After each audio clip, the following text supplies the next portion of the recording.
चढ़ाने और तुलसी के पास दीपक जलाने से क्या फल मिलता है। तुलसी के पौधे में निवास करती हैं स्वयं लक्ष्मी माता और उसके चरणों में जल चढ़ाने से खुलते हैं सौभाग्य के द्वार। जब तुलसी के पास दीपक जलता है तो वो केवल प्रकाश नहीं फैलाता, वह आपके जीवन से दरिद्रता का अंधकार मिटा देता है। आज हम सुनेंगे तुलसी माता से जुड़ी एक अद्भुत कथा जो आपके जीवन को बदल सकती है और जो हर भक्त को जानना चाहिए। भक्तों, एक बार की बात है, देवी सत्यभामा भगवान श्री कृष्ण के पास आती है और उनसे पूछने लगती है, हे स्वामी, आप नित्य तुलसी को जल देते हैं और देवी रुक्मणी नित्य तुलसी के पास दीपक जलाती है, इसके पीछे क्या रहस्य है? कृपया आप मुझे तुलसी को जल देने और तुलसी के पास दीपक जलाने का महत्व सुनाइए। भगवान श्री कृष्ण कहते हैं, ये देवी सत्यभामा, तुमने अत्यंत महत्वपूर्ण प्रश्न किया है। देवी तुलसी लक्ष्मी का ही अवतार है। देवी तुलसी भगवान विष्णु को अत्यंत प्रिय है, इसलिए यह मुझे भी सबसे अधिक प्रिय है। मासों में कार्तिक और वनस्पतियों में मुझे तुलसी प्रिय है। जो भी मनुष्य तुलसी को जल देता है उस पर मेरी कृपा सदैव बनी रहती है। जो भी मुझे तुलसी पत्र डालकर भोग चढ़ाता है मैं उसे प्रेम से स्वीकार करता हूँ। तुलसी पत्र के बिना मैं किसी भी प्रकार का भोग स्वीकार नहीं करता हूँ। हे देवी, अब मैं तुम्हें तुलसी को जल देने और तुलसी के पास दीपक जलाने का महत्व सुनाता हूँ, इसीलिए तुम इस कथा को ध्यान से सुनो। जो भी स्त्री इस कथा को ध्यान से पूरा सुनती है वो सदा सुहागन रहती है। उसके घर में सुख समृद्धि आती है और दरिद्रता का नाश होता है। देवी सत्यभामा कहती है, हे स्वामी, मैं इस कथा को ध्यान से पूरा सुनूंगी, कृपया आप मुझसे वह कथा कहिए। तब भगवान श्री कृष्ण देवी सत्यभामा को वह कथा सुनाने लगते हैं। भगवान श्री कृष्ण कहते हैं, हे देवी, मध्य देश में श्याम शर्मा नाम का एक वैश्य अपनी पत्नी के साथ रहा करता था। वैश्य के पास किसी चीज की कोई कमी नहीं थी। ईश्वर की कृपा से उसके पास सब प्रकार के सुख ऐश्वर्य थे, किंतु उस वैश्य की कोई संतान नहीं थी, जिस कारण से वह सदैव ही दुखी रहा करता था। उसे वैद्य ने संतान प्राप्ति के लिए कई उपाय बताए। उसने दान धर्म किया, अनेक प्रकार के वैद्य भी बुलाए, उनसे नाना प्रकार के उपचार भी किया, किंतु फिर भी उसे कोई संतान नहीं हो रही थी। फिर एक दिन वो वैश्य महामुनि वशिष्ठ जी से मिलने के लिए उनके आश्रम पर जाता है। मुनि वशिष्ठ श्याम शर्मा का स्वागत करते हैं और कुशल मंगल पूछते हैं। तब वो श्याम शर्मा मुनि वशिष्ठ जी से कहता है, हे मुनिवर, मैं अत्यंत दुखी हूँ, मेरी कोई संतान नहीं है और संतान के बिना मेरा उद्धार कैसे होगा? मैंने संतान प्राप्ति के लिए अनेक उपाय भी किया, किंतु मुझे संतान नहीं हो रही है। कृपया आप ही बताइए कि मुझे किस कारण से पुत्र की प्राप्ति नहीं हो रही है? क्या मुझसे जाने अनजाने में कोई पाप हुआ है? तब मुनि वशिष्ठ जी अपनी दिव्य दृष्टि से श्याम शर्मा के पूर्व जन्म के बारे में जान लेते हैं। वशिष्ठ जी कहते हैं, हे वत्स, पिछले जन्म में तुम्हारे द्वारा घोर पाप हो गया था, इस कारण से तुम्हें इस जन्म में संतान सुख प्राप्त नहीं हो रहा है। श्याम शर्मा कहता है, हे मुनिवर, कृपया मुझे बताइए, पिछले जन्म में मुझसे कौन सा पाप हुआ था और उस पाप से मुक्त होने के लिए मुझे कौन सा उपाय करना चाहिए? वशिष्ठ जी कहते हैं, हे वत्स, पिछले जन्म में तुमने जो अपराध किया था उसके विषय में सुनो। पिछले जन्म में तुम एक अहंकारी वैश्य थे, तुम्हारा जन्म धनवान कुटुंब में हुआ था। तुमने पिछले जन्म में एक गाय को अत्यंत दुख दिया था। एक दिन एक गाय भूख और प्यास से व्याकुल होकर तुम्हारे द्वार पर आई थी, किंतु तुमने उस गाय को न रोटी खिलाई, न चारा खिलाया और न ही उसे जलपान कराया। तुमने बड़ी ही निर्दयता से उस गाय को अपमानित करके घर से निकाल दिया। उस गाय ने अभी अभी बछड़े को जन्म दिया हुआ था और भूख से व्याकुल होने के कारण वह गाय वहीं पर मूर्छित होकर गिर पड़ी और उस दिन वह अपने बछड़े को दूध नहीं पिला पाए, इसीलिए इस गाय ने तुम्हें श्राप दे दिया था। इस गाय के श्राप के कारण तुम्हारी ऐसी दुर्दशा हुई है। उस गाय के श्राप के कारण तुम्हें इस जन्म में संतान नहीं हो रही है। वशिष्ठ जी की बात सुनकर उसे श्याम शर्मा को बड़ा दुख हुआ और वह स्वयं को कोसते हुए कहने लगा, हाय, ये मैंने क्या किया? एक बेचारी दुखी गौ माता की सेवा नहीं की, मैंने बहुत बड़ा अपराध किया है और उसी का दंड मुझे भोगना पड़ रहा है। श्याम शर्मा वशिष्ठ जी से कहता है, हे मुनिवर, मुझे बहुत बड़ा अपराध हुआ है, अब मैं इस पाप का प्रायश्चित कैसे करूं? कृपया आप ही मुझे मार्गदर्शन कीजिए। मैंने जो पाप किया है उससे मुक्ति का कोई तो उपाय अवश्य होगा। मैं अपना सब कुछ देकर उसे पाप का प्रायश्चित करूंगा। कृपया आप ही कोई उपाय बताइए, मुझे संतान प्राप्ति कैसे हो सकती है? क्योंकि शास्त्र कहते हैं पुत्र के बिना मनुष्य का उद्धार नहीं हो सकता। तब मुनि वशिष्ठ कहते हैं, हे वत्स, इस पाप का एक ही उपाय है, तुम पुत्र प्राप्ति के लिए पुत्रेष्ठ यज्ञ करो। इसी यज्ञ के फल स्वरूप तुम्हें संतान की प्राप्ति होगी। इस यज्ञ को संपन्न करके तुम ब्राह्मण को भोजन कराओ, वस्त्र और गाय का दान करो, तभी तुम्हें इस पाप से मुक्ति मिलेगी। तब श्याम शर्मा वशिष्ठ जी को धन्यवाद देते हुए कहता है, हे मुनिवर, आपका कोटि कोटि धन्यवाद। मैं आपके कहे अनुसार अवश्य ही पुत्रेष्ठ यज्ञ करूंगा और ब्राह्मणों को गायों का दान करूंगा। इतना कहकर वह श्याम शर्मा शीघ्रता से अपने घर पर लौट आता है और अपनी पत्नी को सारी हकीकत सुनता है। फिर वे दोनों ही पुत्रेष्ठ यज्ञ की तैयारी करते हैं। अनेक ऋषि मुनियों को निमंत्रण देकर वह श्याम शर्मा पुत्रेष्ठ यज्ञ संपन्न करता है और उन ऋषि मुनियों तथा ब्राह्मणों को गाय का दान करता है। यज्ञ के संपन्न होने के पश्चात यज्ञ की आग से अग्निदेव प्रकट होते हैं और उस श्याम शर्मा से कहते हैं, हे श्याम शर्मा, आज तुम्हारा यज्ञ सफल हुआ है। तुमने पुत्र प्राप्ति के लिए ये यज्ञ किया था, इसीलिए तुम्हें मेरी कृपा से एक पुत्र की प्राप्ति होगी। किंतु तुम्हारे पुत्र की आयु केवल 18 वर्ष की ही होगी और 18 वर्ष समाप्त हो जाने के पश्चात तुम्हारे पुत्र की मृत्यु हो जाएगी। इतना कहकर अग्निदेव अंतर्ध्यान हो जाते हैं। पुत्रेष्ठ यज्ञ करके और अग्निदेव से पुत्र का वरदान प्राप्त करके वह श्याम शर्मा बहुत प्रसन्न तो हुआ, किंतु उसे बड़ा दुख भी हुआ। श्याम शर्मा ने सोचा, पुत्र न होने से अच्छा है कम आयु वाला पुत्र ही ठीक है। फिर वह पहले की तरह अपने कार्य में लगा रहा। कुछ ही दिनों के पश्चात उसकी पत्नी ने गर्भ धारण किया।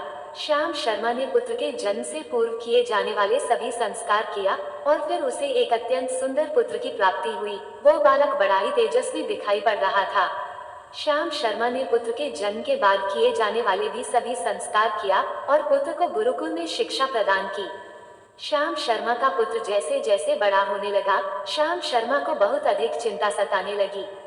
फिर जब उसका पुत्र 16 वर्ष का हुआ तो श्याम शर्मा की पत्नी ने उससे कहा, अब हमें अपने पुत्र का विवाह कर देना चाहिए। हमारा पुत्र अब विवाह के योग्य हो गया है। श्याम शर्मा ने कहा, हे प्रिय, विधि के विधान के अनुसार हमारे पुत्र की आयु केवल 18 वर्ष की ही है। 18 वर्ष के पश्चात हमारे पुत्र की मृत्यु हो जाएगी, इसलिए हमें इसका विवाह करके किसी कन्या के जीवन को बर्बाद नहीं करना चाहिए। वह तो 2 वर्षों बाद विधवा हो जाएगी, फिर उसे जीवन में अनेक कष्ट सहन करने पड़ेंगे। लेकिन श्याम शर्मा की पत्नी नहीं मानी, वह अपने पुत्र का विवाह होता देखना चाहती थी। श्याम शर्मा की पत्नी कहती है, हे नाथ, कुछ भी हो, मैं अपने पुत्र को अविवाहित मरते हुए नहीं देख सकती। हमारे पास किस चीज की कमी है? हमारी पुत्र वधू इस संपत्ति को प्राप्त करके सुखी जीवन जी सकती है। इसलिए अब आप संकोच न करें और हमारे पुत्र के लिए सुंदर कन्या की खोज करें। अपनी पत्नी के मन के आगे श्याम शर्मा की एक न चली और फिर वो पुत्र के विवाह के लिए मान गया। फिर उसने पास ही के नगर में रहने वाले एक अत्यंत गरीब वैश्य की पुत्री के साथ अपने पुत्र का विवाह संपन्न किया। श्याम शर्मा की बहू का नाम सुभद्रा था। वह अत्यंत गुणवान, चरित्रवान और पतिव्रता नारी थी। वह अपने पति के मृत्यु की बात को नहीं जानती थी। सुभद्रा नित्य अपने सास, ससुर और अपने पति की सेवा करने लगी। वह सभी के साथ बड़े प्रेम से रहती और कभी किसी की आज्ञा का उल्लंघन नहीं करती थी। उसने अपनी मधुर वाणी और कार्य कुशलता से सभी के मन को जीत लिया। इस प्रकार से 2 साल बीत गए और फिर वह समय निकट आ गया जब श्याम शर्मा के पुत्र की मृत्यु होने वाली थी। श्याम शर्मा को बड़ा भय लगने लगा। फिर एक दिन उसने अपनी बहू को बुलाया और उसे क्षमा मांगते हुए कहने लगा, हे बहू, तुम मुझे क्षमा कर देना, मैंने तुम्हारे साथ बड़ा अन्याय किया है। सुभद्रा ने कहा, हे ससुर जी, आप ऐसा क्यों कह रहे हैं? आप मुझसे क्षमा मांगकर लज्जित न कीजिए। मैं आपसे छोटी हूँ, आपकी पुत्री के समान हूँ। कृपया आप संकोच न करते हुए आपके मन में जो भी बात है वो कहिए, मैं आपकी आज्ञा का पालन अवश्य करूंगी। फिर श्याम शर्मा कहने लगा, हे पुत्री, तुम कल्याणी हो, तुम एक महान पतिव्रता हो, किंतु मेरे पुत्र के साथ तुम्हारा विवाह होने से पूर्व मैंने तुमसे एक बात छुपाई है। हमें पुत्र की प्राप्ति पुत्रेष्ठ यज्ञ करने के बाद हुई थी और अग्निदेव ने हमें ये कहते हुए पुत्र प्राप्ति का आशीर्वाद दिया था कि हमारे पुत्र की आयु केवल 18 वर्ष की होगी। 18 वर्ष के बाद हमारे पुत्र की मृत्यु हो जाएगी। अपने ससुर की बात सुनकर सुभद्रा ने कहा, हे ससुर जी, बस इतनी सी बात, आप चिंता न कीजिए। मैं आपको वचन देती हूँ कि आपकी पुत्रवधू मैं कभी विधवा नहीं होंगी। आपके पुत्र के प्राणों की रक्षा मैं करूंगी। आप बस मुझे एक दीपक, जल का घड़ा और एक गाय लाकर दीजिए। मेरे पति के प्राणों की रक्षा इन्हीं से होगी। सुभद्रा की बात सुनकर श्याम शर्मा को बड़ा आनंद हुआ और वह कहने लगा, हे बहू, जैसी तुम्हारी इच्छा, मैं तुम्हें वह सब चीज लाकर देता हूँ। इतना कहकर श्याम शर्मा ने अपनी बहू को वह तीनों चीज लाकर दी। फिर जब वो दिन निकट आ गया जिस दिन सुभद्रा के पति की मृत्यु होने वाली थी, उस दिन सुभद्रा ने सुबह उठते ही तुलसी को जल चढ़ाया और उसे प्रणाम करते हुए तुलसी के पौधे पर एक चुनरी बांध दी और तुलसी माता से प्रार्थना की, हे तुलसी माँ, मैं आपको चुनरी चढ़ा रही हूँ, कृपया आप तुम ही मेरे सुहाग की रक्षा करना। फिर सुबह के समय यमराज का एक दूत श्याम शर्मा के पुत्र के प्राण लेने के लिए उसके घर पर आ गया। जैसे ही वह घर में प्रवेश करने लगा, तब तुलसी के पौधे ने उसे रोक दिया और कहा, हे यमदूत, इस घर में निवास करने वाली स्त्री ने मुझे चुनरी चढ़ाई है और इसलिए अब इसके सुहाग की रक्षा मैं कर रही हूँ। तुम इसके घर में प्रवेश नहीं कर सकते। इतना कहकर तुलसी ने यमराज के उस दूत को घर में जाने से रोक दिया। वह दूत भयभीत होकर सुभद्रा के पति के प्राण लिए बगैर ही यमपुरी लौट गया। यमपुरी में जाकर उसने यमराज से कहा, हे धर्मराज, मैं धरती लोक पर एक पुरुष के प्राण लेने के लिए गया था, किंतु तुलसी के पौधे ने मेरा रास्ता रोका। उस तुलसी के पौधे के कारण मैं घर में प्रवेश नहीं कर पा रहा हूँ। इस बात पर यमराज को बड़ा क्रोध आ गया। फिर उन्होंने अन्य दो दूतों को बुलाया और कहा, तुम अब शाम के समय सुभद्रा के घर पर जाओ। जब तुलसी का पौधा सो रहा होगा, तुम उसके पति के प्राण लेकर यमलोक आ जाओ। फिर शाम के समय यमराज के दो दूत सुभद्रा के घर की ओर निकल पड़े। सुभद्रा ने शाम होते ही तुलसी के पास एक दीपक जला दिया और उससे प्रार्थना की, हे दीपक, अब तुम ही मेरे पति के प्राणों की रक्षा करो। ये के दूत मेरे पति के प्राण देने के लिए आ रहे हैं। फिर शाम हो गई, तुलसी का पौधा सो गया और यमराज के दो दूत सुभद्रा के घर के सामने आकर खड़े हो गए और सोचने लगे, अब तो इस मनुष्य के प्राण लेकर ही हम यमपुरी लौटेंगे। जैसे ही यम के दूत सुभद्रा के घर में प्रवेश करने लगे, तुलसी के पास लगाए हुए दीपक ने उनका रास्ता रोक दिया और कहा, हे दूतों, तुम अब इस सुभद्रा के पति के प्राण नहीं ले जा सकते। उस स्त्री ने मुझे प्रज्वलित करके उसके पति के प्राणों की रक्षा करने की प्रार्थना की है, इसलिए अब मैं उसके पति के प्राणों की रक्षा कर रही हूँ। इसलिए तुम आज उसके पति के प्राण नहीं ले जा सकते। तुम यहीं से लौट जाओ, नहीं तो मैं सब कुछ जलाकर भस्म कर दूंगी और मेरी अग्नि में तुम दोनों भी जलकर भस्म हो जाओगे। उस दीपक की बात सुनकर यमराज के दोनों दूत अत्यंत भयभीत हो गए और फिर से लौटकर यमराज के पास चले गए। वहां पर जाकर उन्होंने यमराज को सारा वृतांत सुनाते हुए कहा, हे यमराज, आपकी आज्ञा का पालन करते हुए हम दोनों शाम के समय उस पुरुष के प्राण लेने के लिए गए थे, किंतु तुलसी के पास लगाए हुए दीपक ने हमारा रास्ता रोक दिया, इसलिए हम खाली हाथ ही लौट आए हैं। ये सुनकर यमराज को बड़ा क्रोध आ गया। फिर उन्होंने अन्य 4 दूतों को बुलाया और कहा, अब तुम सुबह उस सुभद्रा के जागने से पहले जाओ और उसके पति के प्राण लेकर आ जाओ। यमराज की आज्ञा पाकर दूत सुबह सुभद्रा के घर की तरफ जाने लगे, लेकिन इधर सुभद्रा ने रात को ही घर के दरवाजे के सामने जल से भरा हुआ लोटा रख दिया और उससे प्रार्थना की, मेरे पति की रक्षा कीजिए। यम के 2 दूत मेरे पति के प्राण लेने के लिए आ रहे हैं, अब आप ही मेरे सुहाग की रक्षा कर सकते हैं। इतना कहकर वह सुभद्रा सोने के लिए चली गई। इधर यम के दूत सुबह सुभद्रा के जागने से पहले ही उसके घर पर पहुंच गए। जैसे ही वह घर के अंदर प्रवेश करने लगे, तब उस लोटे के अंदर भरे हुए जल ने कहा, तुम रुक जाओ, अब तुम इस घर में प्रवेश नहीं कर सकते। ये घर अब मेरी सुरक्षा में है। मैं सुभद्रा के पति के प्राण तुम्हें लेकर जाने नहीं दूंगा। अगर तुमने इस घर में प्रवेश किया तो मैं नरक की अग्नि को बुझा दूंगा, जिसमें सारा नरक लोक डूब जाएगा। ये सुनकर यमराज के बेचारे दूत घबरा गए और एक दूसरे की तरफ देखकर उस स्थान से भाग गए। वे सभी यम के दूत यमराज के पास लौट गए और उनसे कहने लगे, हे धर्मराज, आपकी आज्ञा का पालन करने के लिए हम चारों सुबह सुभद्रा के जागने से पहले ही उसके पति के प्राण लेने के लिए पहुंच गए थे, किंतु सुभद्रा के घर के बाहर रखे हुए जल के लोटे ने हमारा मार्ग रोक लिया और इसी कारण से हम उसके घर में प्रवेश नहीं कर सके। अब यमराज को बहुत ही अधिक क्रोध आ गया। इस बार उन्होंने 8 यमदूतों को बुलाया और कहा, हे यमदूतों, अब शीघ्रता से जाओ और बलपूर्वक उस मनुष्य के प्राण खींचकर यमलोक लेकर आओ। फिर वह 8 यमदूत यमराज की आज्ञा का पालन करते हुए पृथ्वी लोक पर उस सुभद्रा के घर के पास आते हैं तो देखते हैं उस सुभद्रा के घर के सामने एक गाय खड़ी है। सुभद्रा ने यमदूतों के आने से पहले ही अपने घर के सामने गाय को बांध दिया था और गौ माता से विनती की थी, हे गौ माता, आज यमदूत मेरे पति के प्राण लेने के लिए आ रहे हैं, अब आप ही मेरे सुहाग की रक्षा कर सकती हो। हे गौ माता, मैं आपकी शरण में आई हूँ, कृपया मुझे विधवा होने से बचा लीजिए। उस गाय ने कहा, हे पुत्री, तुम चिंता मत करो, तुम्हारे पति के प्राणों की रक्षा मैं स्वयं करूंगी। मेरे होते हुए यम के दूत तुम्हारे घर में प्रवेश नहीं कर पाएंगे, इसलिए तुम चिंता से मुक्त होकर घर में अपने पति की सेवा करो।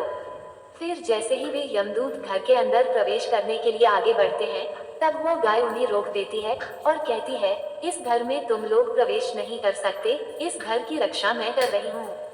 मेरे रहते कोई भी इस घर के अंदर प्रवेश नहीं कर सकता। यदि तुमने घर के अंदर प्रवेश करने का प्रयत्न किया तो मैं तुम सभी को श्राप दे दूंगी। अगर तुम्हें इस घर के अंदर प्रवेश करना है तो तुम्हें पहले मेरे प्राण लेने पड़ेंगे और तुम सभी को गौहत्या का पाप लगेगा, जिसका कोई प्रायश्चित नहीं है। वहां पर उपस्थित सभी यमदूत गाय के द्वारा श्राप देने की बात सुनकर भयभीत हो गए। वे जानते थे कि गाय के द्वारा दिए गए श्राप से कोई मुक्त नहीं कर सकता और गौ हत्या तो संसार का सबसे जघन्य अपराध और महापाप है, जिसका कोई प्रायश्चित भी नहीं है।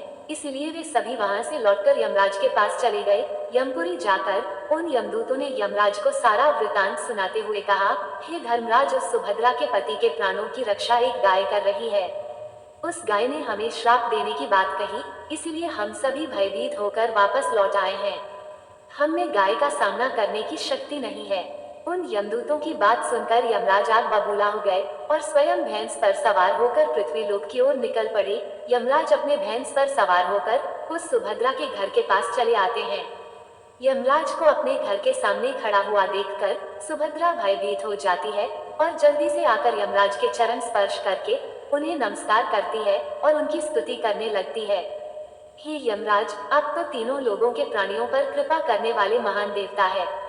इस संसार के समस्त प्राणियों के पाप और पुण्य का लेखा जोखा आप अपने पास रखते हैं।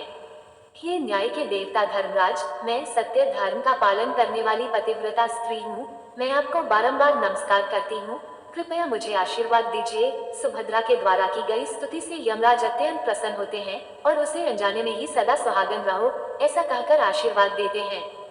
फिर जब यमराज सुभद्रा के पति के प्राण ले जाने के लिए आगे बढ़ते हैं तो सुभद्रा कहती है, हे धर्मराज, आपने अभी मुझे सदा सुहागन रहने का आशीर्वाद दिया है और अब आप मेरे पति के प्राण लेने जा रहे हैं, इससे तो आपका आशीर्वाद झूठा साबित हो जाएगा।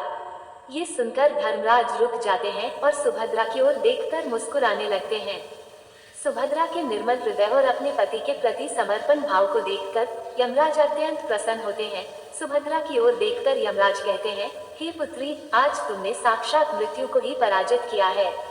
मैं तुम्हारे पतिव्रत धर्म से अत्यंत प्रसन्न हूँ। अब मैं तुम्हारे पति के प्राण छोड़ देता हूँ। तुम्हारी जो भी मनोकामना है वो मुझसे मांग लो। तब सुभद्रा ने कहा, हे धर्मराज, मैं अपने पति के लिए 100 वर्ष की आयु मांगती हूँ। मेरे लिए मेरे पति ही परमेश्वर है। मैं अपने पति को छोड़कर जीवित नहीं रह सकती, इसलिए आप मुझे यही वरदान दीजिए। तब यमराज प्रसन्न होकर कहते हैं, तथास्तु। हे कल्याणी, आज से जो भी स्त्री अपने घर के सामने तुलसी का पौधा लगाती है, तुलसी के पास शाम को दीपक जलाती है, जिस घर के सामने गाय बंधी होती है और जो स्त्री अपने घर के सामने जल का लोटा रखती है, उसके घर में कभी मेरे दूत प्रवेश नहीं करेंगे। इतना कहकर यमराज उस स्थान से अंतर्ध्यान हो जाते हैं। भगवान श्री कृष्ण कहते हैं, हे देवी, इस प्रकार से उस सुभद्रा ने अपने पतिव्रता धर्म का पालन करके उसकी मृत्यु को टाल दिया था। इसलिए जो भी स्त्री अपने घर के सामने तुलसी का पौधा लगाती है, रोज शाम को तुलसी के पास दीपक जलाती है, उसके घर में मृत्यु प्रवेश नहीं करती है। जिस घर के सामने गाय बंधी होती है, उस घर में कभी दुख दरिद्रता नहीं आती है। जो स्त्री अपने घर के सामने जल से भरा हुआ लोटा रखती है, उसके घर में कभी शोक नहीं होता है। तो दोस्तों, इस प्रकार से भगवान श्री कृष्ण ने देवी सत्यभामा को तुलसी के पास दीपक जलाने का महत्व सुनाया। जय श्री कृष्ण। प्रेम से बोलिए जय श्री हरि विष्णु। ऐसे ही और भी रोचक और आध्यात्मिक वीडियो के लिए चैनल को सब्सक्राइब कर लें। दोस्तों, आपको ये कथा कैसी लगी, कृपया कमेंट करके जरूर बताएं। वीडियो पसंद आया हो तो लाइक करें और अपने दोस्तों के साथ शेयर करें। कमेंट बॉक्स में जय श्री कृष्ण लिखना ना भूलें। फिर मिलते हैं एक और दिलचस्प वीडियो के साथ। धन्यवाद। जय श्री कृष्ण।